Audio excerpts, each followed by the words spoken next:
Shalom, berjumpa lagi dalam channel Pokok Bandesok. Hari ini kita akan belajar tentang pribadi Tuhan kita Yesus Kristus. Kita akan melihat bagaimana Kristus yang adalah Tuhan atas segala sesuatu dalam setiap kehidupan kita. Kita adalah ciptaannya, yang artinya bahwa segala sesuatu harus tunduk di dalam kuasanya. Mengapa demikian? Karena Kristus pemegang segala kuasa baik di sorga maupun baik di bumi. Pemirsa yang dikasih dalam Tuhan, hari ini kita akan melihat bagaimana Yesus Kristus yang disaksikan dalam kitab Wahyu, dia memegang kunci maut dan kunci neraka. Mari kita simak bersama-sama dalam channel Pengkhotbah Desa.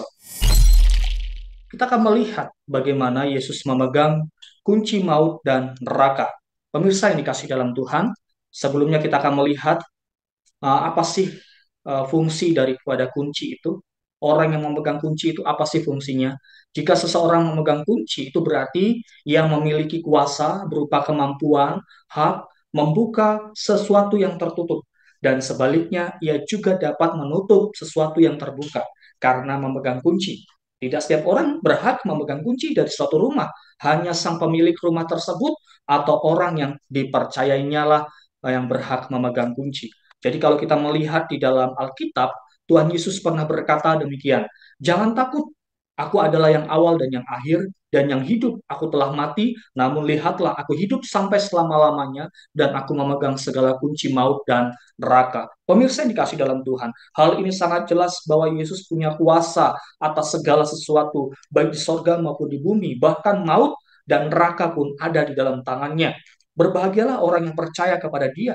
Ketika kita percaya kepada Dia, yang pastinya kita tidak akan bersama-sama di dalam neraka, tetapi bersama-sama Yesus di dalam kerajaan sorga. Kalau kita melihat Bapak Ibu yang dikasih dalam Tuhan, di atas kayu salib Yesus telah mengalahkan kuasa iblis, menghapus dosa umatnya. Kalau kita melihat dalam Kolose 2, 14-15, dengan kebangkitannya, kuasa maut dikalahkan. Jadi maut adalah musuh terbesar manusia yang tidak dapat dikalahkan dengan banyaknya materi, kekuatan, kepandaian yang manusia miliki hanya oleh anugerah di dalam Yesus Kristus melalui kebangkitannya. Jadi dengan memegang kunci maut dan neraka, Yesus telah membuat keduanya tidak lagi membahayakan bagi umatnya. Bahkan jika umatnya harus mengalami kematian jasmani pun, kita tidak akan ditawan oleh kematian tersebut. Roh kita akan bersama Tuhan di sorga. Tubuh jasmani kita akan dibangkitkan pada saat kedatangan Yesus yang kedua kalinya. Ini satu kabar yang penuh dengan sukacita. Melalui iman kepada Yesus di salib, umatnya tidak akan mengalami kengerian neraka. Yesus memiliki kunci neraka, dia telah membebaskan kita. Bukankah ini adalah berita yang sangat indah? Hari ini, maukah kita, Anda dan saya, sungguh-sungguh percaya kepada dia sebagai Tuhan dan Juru Selamat dalam kehidupan kita? Kiranya renungan ini dapat menjadi berkat dalam setiap kehidupan kita. Shalom.